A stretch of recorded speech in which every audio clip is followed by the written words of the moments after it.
স্থানীয় সময় সোমবার সকালে ভারতীয় হাইকমিশনের সামনে বিক্ষোভ সমাবেশের ডাক দেয় বাংলাদেশ জাতীয়তাবাদী দল বিএনপির জার্মানি শাখা। এতে যোগ দিয়েছিল যুব স্বেচ্ছাসেবক দলও। তাদের দাবি, ভারতীয় গণমাধ্যমে বাংলাদেশ বিরোধী কুৎসা রটানো বন্ধ করতে হবে। নেতাকর্মীদের অভিযোগ, সাম্প্রতিক কর্মকাণ্ডে বাংলাদেশের অকৃত্রিম বন্ধু নয়, বরং চিরশত্রুতে পরিণত হয়েছে ভারত।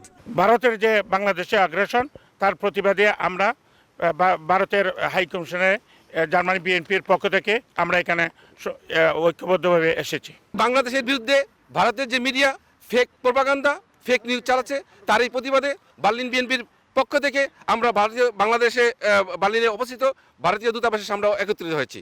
ইন্ডিয়ানকে আমরা এই বার্তা দিতে চাই, তারা তাদের মতো চলবে এবং বাংলাদেশ স্বাধীন সার্বভৌম রাষ্ট্র হিসাবে আমরা বাংলাদেশ তাদের নিজস্ব সিদ্ধান্তে আমরা উভয় দেশের মধ্যে সুসম্পর্ক বজায় রাখবো। অর্ধেক পাউডারে দ্বিগুণ উজ্জ্বলতা, নতুন রিন অ্যাডভান্সড অর্ধেক পাউডারে দ্বিগুণ উজ্জ্বলতা।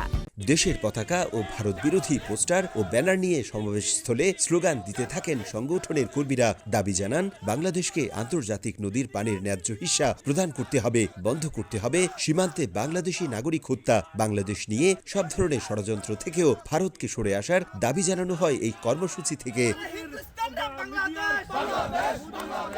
জার্মানি থেকে বিটু বড়ুয়া, সময় সংবাদ।